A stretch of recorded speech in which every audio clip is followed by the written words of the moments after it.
예, 안녕하셨습니까? 네, 반갑습니다. 사도행전 12장 5절에 있는 말씀을 읽겠습니다. 사도행전 12장 5절입니다. 사도행전 12장 5절에 있는 말씀입니다. 이에 베드로는 옥에 갇혔고 교회는 그를 위하여 간절히 하나님께 비르더라. 지금 이 말씀의 그 장면은 여러분들이 잘 아시는 것처럼 베드로가 이 복음을 위해서 예수 그리스도를 전하다가 무교절 기간에 잡혀서 옥에 갇혀 있는 상태입니다. 이때의 상황을 사도행전 12장 1절부터 설명을 우리에게 말씀해 주고 있는데, 그런데 우리가 여기서 사도행전 12장을 바로 그 앞절을 보게 되면은 여기서 우리는 예수님의 12제자 중에 두 제자에 대한 소식을 우리가 보게 되는데, 두 제자들의 이 운명은 참, 이 소식은 완전히 극과 극의 모습을 우리가 보게 됩니다. 예수님의 12제자 중에 한 제자는 비참하게 순교를 당하고, 한 제자는 기적적인 방법으로 살아나는 아주 서로 상반된 이야기가 사도행전 12장 1절부터 나오게 됩니다. 이때의 배경을 우리가 잠깐 좀 설명하면서 오늘 말씀을 좀 시작하도록 하겠습니다. 사도행전 12장 1절에 이렇게 시작합니다.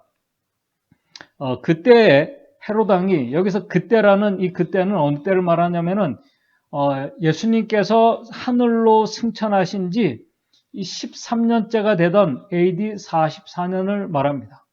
왜 AD 44년인지 그 뒤에 좀 이따가 설명을 하겠습니다. AD 44년에 어떤 일이 벌어졌는가?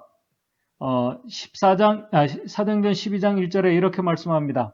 그때 여기 아까 말씀드린 대로 AD 44년입니다.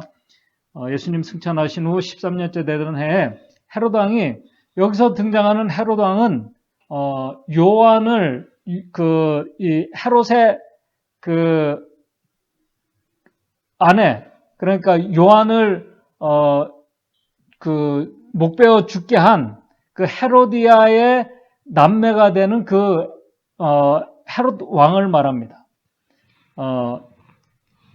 이 헤롯 아그리파 왕을 말하는데, 이 왕이 손을 들어 교회 중에 몇 사람을 해하려 하여 교회 성도들을 지금 핍박하고 있는 것입니다. 그 이유는 간단합니다. 우리 사도행전 12장 3절에 보게 되면은 유대인들이 좋아해서, 유대인들에게 인정받기 위해서 하나님의 교회 성도들을 핍박하는 것입니다.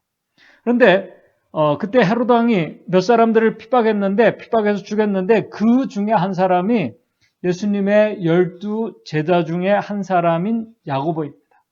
사도행전 12장 2절에 이렇게 말씀합니다.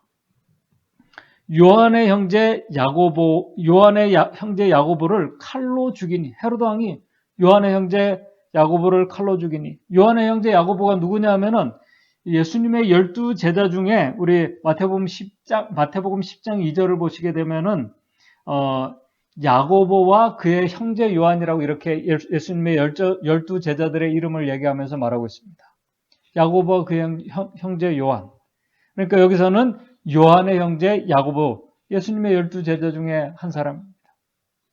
야고보를 이 헤롯 왕이 칼로 죽입니다. 아까 말씀드린 것처럼 유대인들에게 인정받기 위해서. 이때가 AD 44년입니다.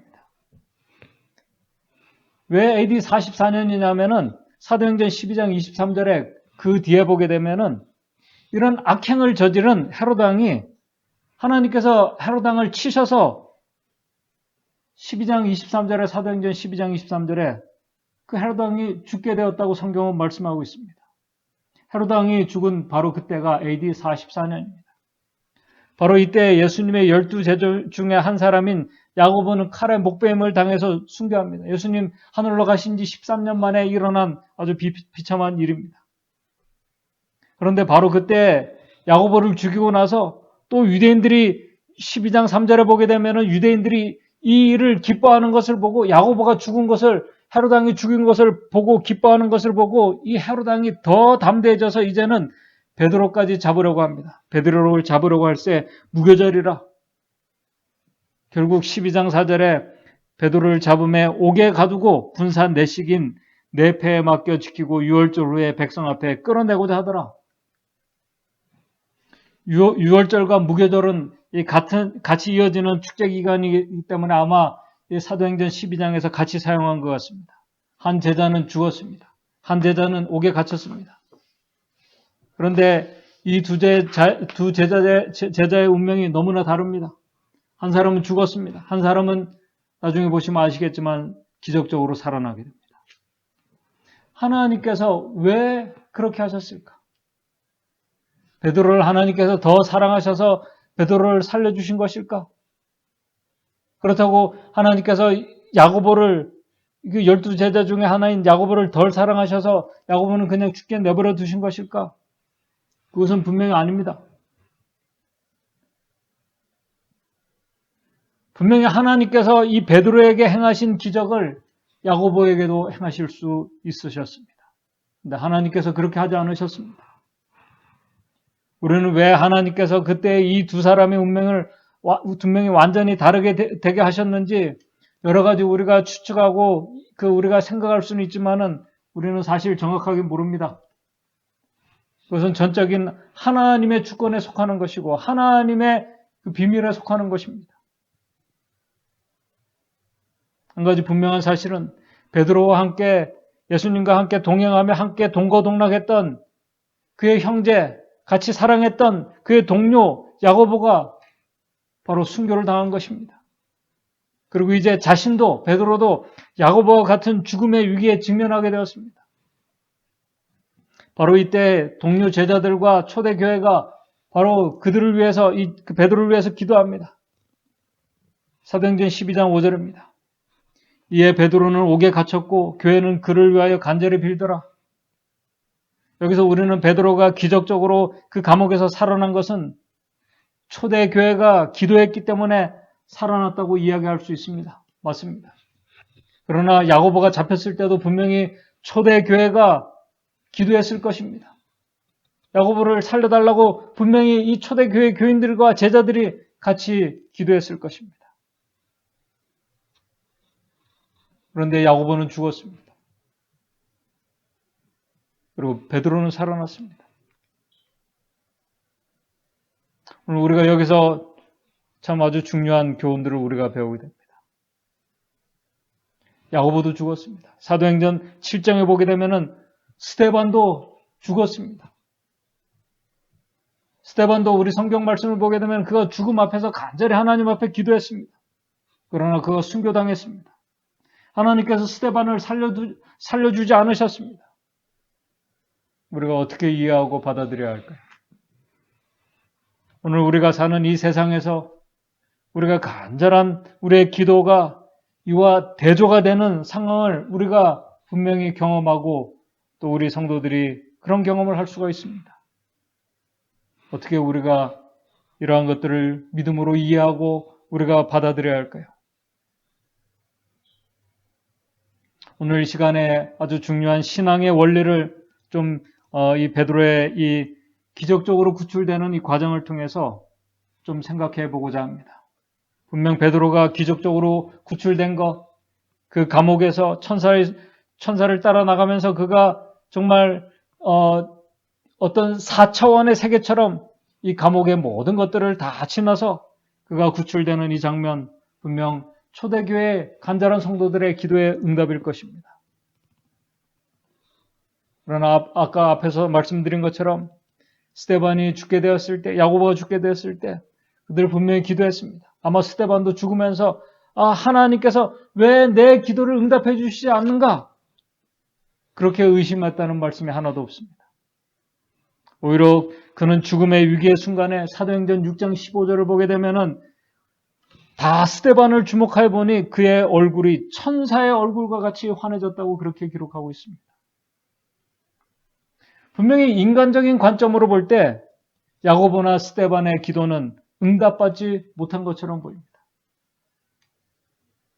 그러나 믿음의 관점에서 보게 되면 또 기도를 들으시는 하나님의 관점에서 우리가 이해하려고 한다면은, 특별히 믿음의 관점에서 보게 되면은, 분명히 스데반은 그는 하나님께서 나에게 은혜를 주셔서 죽는 순간에도 내가 원수를 용서하며 거룩한 죽음을 맞이할 수 있는 용기를 주신 하나님께 그가 아마 감사했을 것입니다. 그는 영광스럽게 예수님께서 가신 길을 따라갔습니다. 우리가 사도행전 7장 55절 56절을 보게 되면 이렇게 말합니다. 성령이 충만하여, 이 바로 죽음을 직면한 바로 그 순간을 말합니다. 스데반이 그 성령이 충만하여 하늘을 우러러 주목하여 하나님의 영광과 예수께서 하나님 우편에 서신 것을 보시며 놀라운 장면을 그가 보았습니다. 그는 감사한 가운데 사도행전 7장 60절에 그가 죽으면서 이렇게 기도합니다. 이 죄를, 자기를 죽이러 가는 저 사람들의 이 죄를 저들에게 돌리지 마소서. 예수님의 이 십자가의 기도의 그 모습을 우리가 보게 됩니다. 이 죄를 저들에게 돌리지 마소서라고 기도하며 그가 죽음을 받아들이는 장면을 보게 됩니다. 참 말로 표현할 수 없는 그런 은혜입니다. 그러나 인간적인 그 관점에서 볼 때는 참 그 비참한 죽음에다가 기도에 응답받지 못한 그런 모습입니다. 분명 오늘 저와 여러분들의 우리의 기도가 우리의 환경을 바꿀 수도 있습니다. 우리의 상황을 변화시킬 수도 있습니다. 그러나 어떠한 때는 우리의 환경과 우리의 상황과 우리의 여러 가지 여건들이 전혀 달라지지 않고 더 악화될 수도 있습니다. 오늘 우리도 올 한 해 우리 안에서 야고보처럼 스데반처럼 불행한 일들을 우리가 당하며 또 우리의 삶에 야고보처럼 스데반처럼 죽음을 당할 수도 있습니다. 그러나 여기서 배워야 할 중요한 교훈은 내가 간구한 대로 그대로 응답받지 못할 수도 우리가 있다는 사실을 우리가 알지만은 우리가 중요한 사실은 하나님께서는 그분의 영광을 위하여 더 좋은 방법으로 하나님의 종들을 인도하신다는 이 사실을 우리가 믿음의 관점으로 보는 것이 정말 중요하다고 생각이 됩니다. 이 원리는 야고보나 베드로나 동일했습니다. 분명 이 베드로도 자신과 같이 했던 그 제자 이 야고보가 죽었다는 소식을 들었을 것입니다. 야고보가 죽었습니다. 베드로는 이제 자신이 잡혀서 옥에 갇혀 있습니다. 분명 베드로도 그런 생각을 했을 것입니다. 이제 나도 이 야고보처럼 이제 내가 머지않아서 내가 조만간에 죽겠구나 생각했을 것입니다. 아마 이 무교절 축제 기간이 지나가게 되면은 바로 축제가 끝나면서 자기가 죽을 수 있겠다고 분명히 베드로가 생각했을 것입니다. 만약에 오늘 우리가 그러한 절체절명의 순간에 우리가 처하게 된다면은 바로 그 절박한 위기에 직면한 사람들이 과연 잠이 올 수 있을까요? 저 같으면 분명히 내일이 아니고 한 달 후가 되더라도 한 달, 1년이 되더라도 분명히 잠이 오지 않을 것입니다. 여러 가지 복잡한 생각이 들고 아마 정리하는 데 시간이 필요할 것입니다. 그러나 우리가 성경을 보게 되면 베드로는 죽음을 앞에 둔 사람의 모습이 아니었습니다. 사도행전 12장 6절에 이렇게 말씀합니다. 사도행전 12장 6절입니다. 헤롯이 잡아 애쓰려고 하는 그 전날 밤에 베드로가 그 두 군사 틈에서 두 쇠사슬에 매어 누워 자는데 이제 다음 날이면은 자기가 이제 잡혀 나가게 됩니다. 근데 그 전날 밤에 잡아내려고 하는 그 전날 밤에 베드로가 두 군사 틈에서 두 쇠사슬에 매여 쇠사슬에 결박된 채 있습니다. 쇠사슬에 결박된 채 잠이 올까요? 우리 같으면 잠이 오지 않을 것입니다. 불안하고 마음이 싱숭생숭하고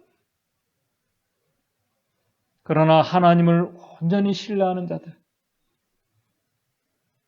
그러한 절박한 상황에서 베드로의 모습을 보게 되면 잠을 자고 있는 것입니다.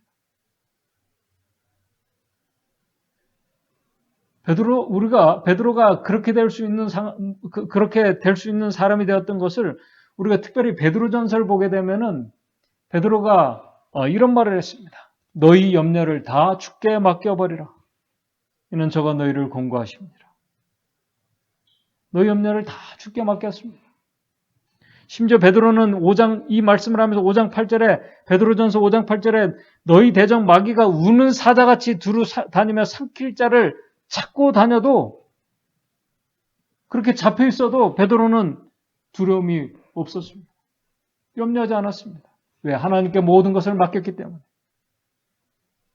올 2022년 올 한 해 우리의 믿음의 성도님들의 그 삶과 여러분들의 가정과 오늘 우리 교회 안에서 이러한 이 믿음의 모습이 나타났으면 좋겠습니다. 우리 베드로전서 5장 9절 10절에 계속해서 이렇게 말합니다. 너희는 믿음을 굳게 하여 저를 대적하라.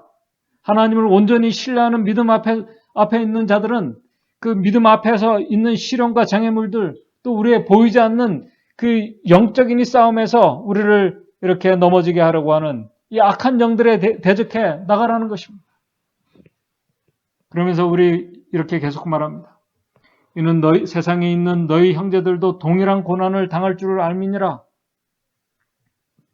하나님을 온전히 신뢰하고 있는 자신이 야고보와 같이 동일한 이 고난을 당하고 있음을 그가 경험했습니다.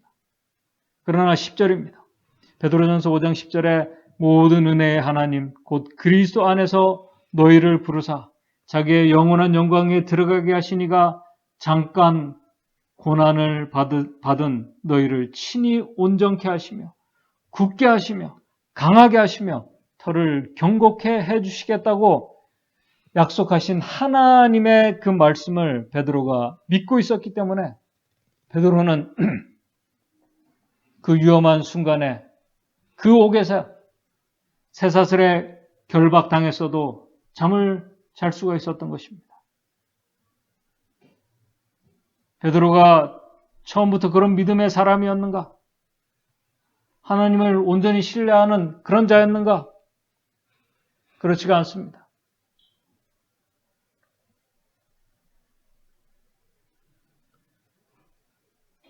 우리 베드로는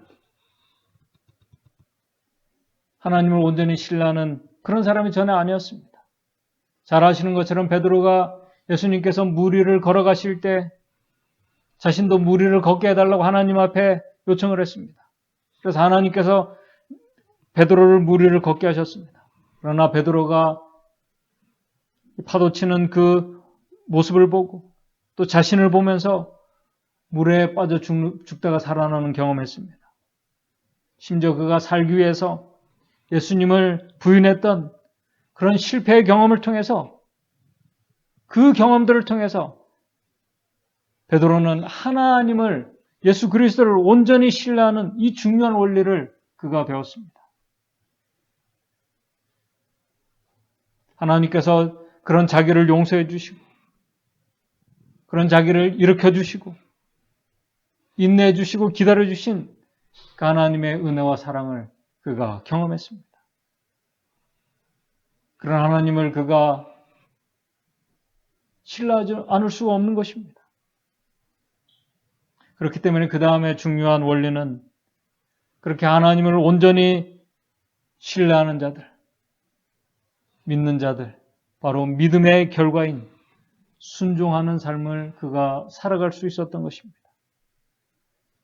베드로는 아까 말씀드린 것처럼 실패와 좌절의 경험을 통해서 그럼에도 자기를 끝까지 사랑하시고 그럼에도 자기를 용서해 주시고 끝까지 자기를 사랑하시는 하나님의 은혜를 그가 경험했습니다. 하나님의 아들이 얼마나 좋은지 그가 경험했습니다. 십자가의 사랑을 그가 깨달았습니다. 그래서 은혜를 아는 자들이 하나님을 온전히 믿고 신뢰할 수 있는 것입니다. 은혜를 아는 자가 온전한 믿음을 가지고 온전한 그 신뢰를 가지고 그런 자들이 온전한 순종의 삶을 살아갈 수 있는 것입니다. 순종이라는 것은 그냥 되는 능력이 아닙니다. 온전한 신뢰관계가 있을 때 믿음이 있을 때만 가능한 것이 순종입니다. 네, 이 믿음과 이 순종은 은혜와 사랑, 온전한 이 신뢰 바탕에서 나오는 힘입니다. 그렇게 하나님을 온전히 신뢰하며 잠들어 있는 베드로를 천사가 옥에 찾아와서 깨웁니다. 사도행전 12장 7절에 호련히 주의 사자가 찾아와서 잠들고 있는 베드로의 옆구리를 쳐서 깨웁니다. 천사가 자기를 따라오라고 얘기합니다. 잠결에 천사인 줄도 모르고 따라가는 베드로, 우리가 이 순종해서 따라가는 이 모습, 어떻게 보면은 이성적이고 지금 현대 같은 합리적인 시대에 순종의 모습 설명이 되지 않습니다. 온전한 설명을 할 수 없는 상황입니다. 아브라함 순종하며 하나님께서 지시하신 곳으로 가는 것, 합리적인 설명이 되지 않습니다. 그러나 하나님을 온전히 신뢰하는 자들, 믿음을 가진 자들은 하나님께서 보낸 천사의 지시에도 순종하며 따라갈 수 있는 자들입니다. 그 결과 여러분들이 잘 아시는 것처럼 그가 감옥에서 나오는 장면을 우리가 사도행전 그 이후에 보게 됩니다. 분명 베드로는 자신이 지금 경험한 그 상황을 온전히 설명할 수가 없을 것입니다. 하나님의 말씀에 우리도 온전히 순종하는 그 이유를 우리가 어떠한 때는 온전히 설명하고 우리가 이해가 되지 않는 그런 상황이 될 수도 있습니다. 그러나 우리가 온전한 신뢰를 바탕으로 할 때에는 우리의 주님께서 어떠한 말씀을 하시든지 우리에게 어떠한 명령을 내리시든지 우리가 그 하나님을 우리가 온전히 신뢰하기 때문에 그 말씀에 우리가 순종할 수 있는 것입니다. 분명한 사실은 하나님을 온전히 신뢰하고 하나님을 온전히 순종하는 자들 하나님께서 결코 실망시키지 않으신다는 사실입니다. 심지어 죽는다 할지라도 이 스데반 그가 죽음의 순간에 하나님의 영광과 그 보좌 우편에 계신 예수 그리스도를 보았습니다. 놀라운 은혜를 그가 경험하면서 그의 얼굴이 천사의 얼굴로 변하면서 그가 기쁨 가운데 그 죽음을 그가 기쁨으로 맞아들였습니다.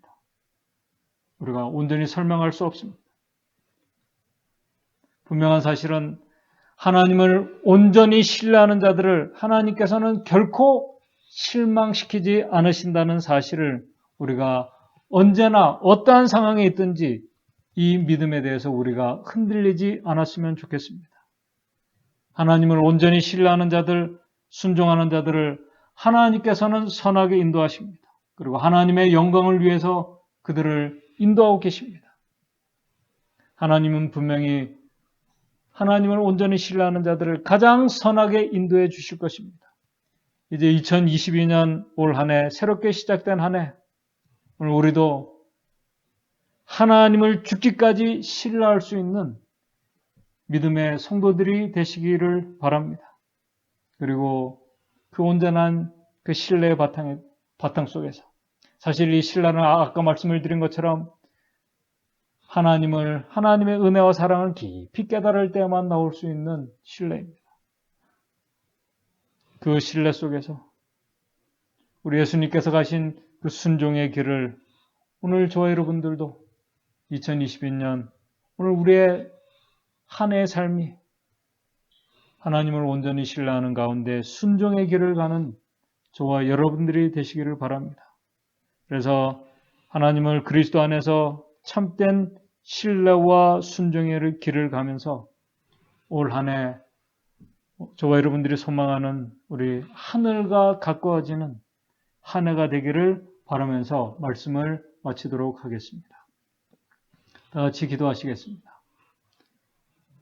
하늘에 계신 하나님 아버지, 2022년도 새롭게 시작된 한 해에 오늘 우리 믿음의 성도들 삶에 어떠한 일들이 일어날지 모릅니다.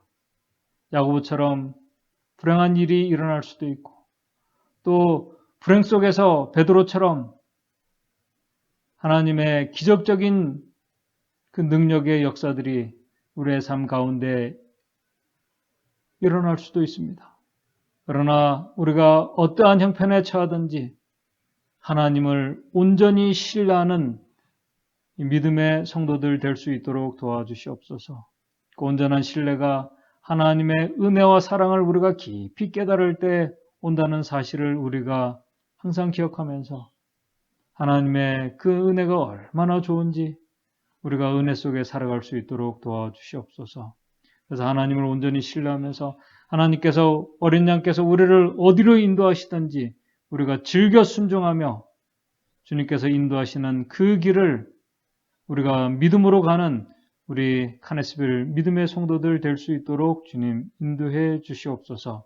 그래서 그렇게 하나님을 온전히 신뢰할 때, 순종하며 따라갈 때 하나님께서 우리를 가장 선하게 인도해 주시고 우리를 영원한 길로 인도해 주시는 하나님의 놀라운 그 은혜의 경험들을 우리 믿음의 성도들 2022년 우리 모두가 경험하는 한 해가 될 수 있도록 주님 인도해 주시옵소서. 예수님의 이름으로 기도드리옵나이다.